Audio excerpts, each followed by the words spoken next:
না ভাই, কোনো কষ্ট নাই এসবে। হ্যাঁ, তো আপনি আসবেন আর মনে করেন টুক করে মানে ট্রেনিং শেষ হয়ে যাবে, আপনার পোস্টিং দিয়ে দেবে, মানে কোনো কষ্টই নাই। এসব যারা বলবে তারা ডাহা বাট পাট।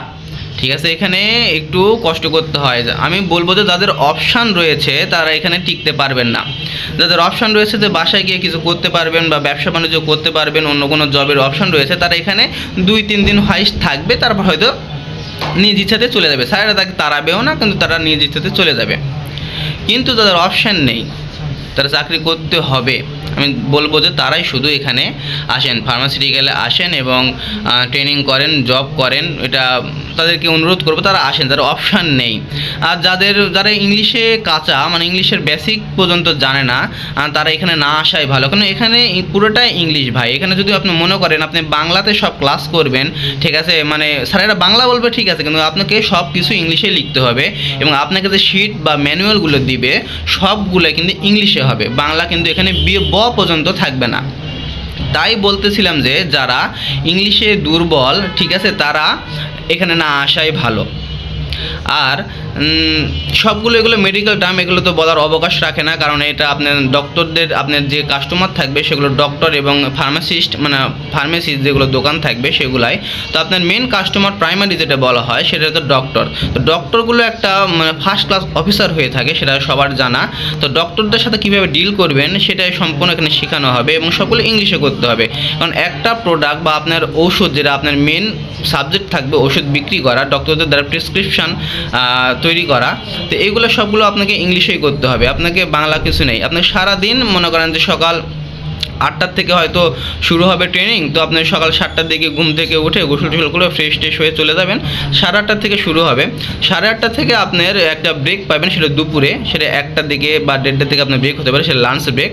তারপর আপনি একেবারে 5টা বা 5:30 পর্যন্ত আপনাকে ট্রেনিং করতে হবে। স্যারেরা যেগুলো আপনাকে পড়াবে সেগুলোর উপর আপনাকে শিট দিবে, ঠিক আছে, শিট দিয়ে আপনাকে বলবে যে পরের দিন পরীক্ষা নেবে। আপনার একটা কথা মাথায় আনতে হবে, আপনাকে প্রতিদিন কিন্তু পরীক্ষা দিতে হবে এবং প্রতিদিন 60 থেকে 65 বা এরকম কোনো নাম্বার এভারেজ পার্সেন্টেজ তুলতে হবে। যদি এমন হয় আপনি একদিন পড়াশোনা পারলেন না, আপনার 60% উপরে নাম্বার তুলতে পারলেন না, তাহলে আপনাকে কিন্তু তারা বাদ দিয়ে দিবে। এই কথা মাথায় রাখতে হবে। যাদের কনফিডেন্স আছে আমি পড়াশোনা করতে পারবো, আমি সারা রাত বা 2-3 ঘন্টা বা 4 ঘন্টা ঘুম হলে আমার কোনো প্রবলেম নাই, তারা এখানে আসেন।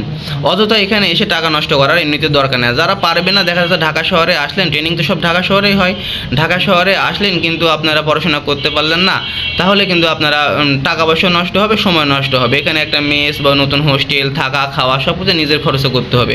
এমন না যে কোম্পানি আপনার বহন করবে, এগুলো টিএডিএ মানে কোনো কিছু কোম্পানি বহন করবে না আপনার ট্রেনিংয়ে, এগুলো আপনার নিজ খরচে করতে হবে। যাদের কনফিডেন্স লেভেল নাই, আমি ইংলিশে একটু দুর্বল, আমি ইংলিশে কী করবো নি, আমি পারবো কি পারবো না, ওগুলো সবগুলো মেডিকেল টার্ম, ঠিক আছে, সারা রাত পড়তে হবে, পরে পরের দিন যেই আপনার রুমে পরীক্ষা দিতে হবে এবং 60% নাম্বার তুলতে হবে, মানে এগুলো যারা পারবে তাদের বলে রাখি তারা শুধু এখানে আসেন। অথচ এখানে এসে সময় নষ্ট করার দরকার নেই, আপনি অন্য কোথাও জব করতে পারেন, ঠিক আছে। তো এই মানে যা যা প্রশ্ন করছে সব মেন কথা ছিল এটাই, কীরকম কষ্ট করতে হয়। কষ্ট বলতে পড়াশোনাটাই আপনার সবচেয়ে বেশি কষ্ট। সারাদিন আপনি এসির মধ্যে থাকবেন, কোনো সমস্যা নেই, আপনার মানে শারীরিকভাবে কোনো কষ্ট হবে না, কিন্তু আপনার মানসিক একটা প্রেশার পড়বে। আপনার দেখতেছেন যে আমার ট্রেনিং প্রায় শেষের পথে, কিন্তু আমার চোখের নিচে এখন কালি পড়ে গেছে, মানে এটা হয়তো ঘুমের জন্য, মানে ঘুম আমার ঠিক মতো হয় না। শুধু আমার না, যারা এখানে আসছিলেন আমাদের মোটামুটি প্রায় 58-60 জনের মতন আসছিলেন, এখন বর্তমানে টিকে রয়েছে মাত্র 17 থেকে 18 জন। তার মানে বুঝতে পারতেছেন এখানে কীরকম পড়াশোনার একটা চাপ। যারা চাপ সহ্য করতে পারে তারাই শুধু এখানে টিকে আছে এবং অনেকেই কিন্তু চলে গেছে নিজ ইচ্ছাতে। এমন না যে সবাইকে স্যার বা ম্যাডামরা সবাই তাড়িয়ে দিয়েছে, এমন তো না, বাদ দিয়েছে। তারা নিজ ইচ্ছাতে আসেনি, তারা বুঝতে পারছে যে এরকম প্রেশার আমি নিতে পারবো না, এই জন্য তারা কিন্তু নিজ ইচ্ছাতে চলে গেছে। তাই বলবো যে যারা প্রেশার নিতে পারবেন, পড়াশোনার মানে ইংলিশ জানা আছে ভালো, তারা শুধু এখানে আসেন, না তারা এসে সময় নষ্ট কোনো দরকার নেই।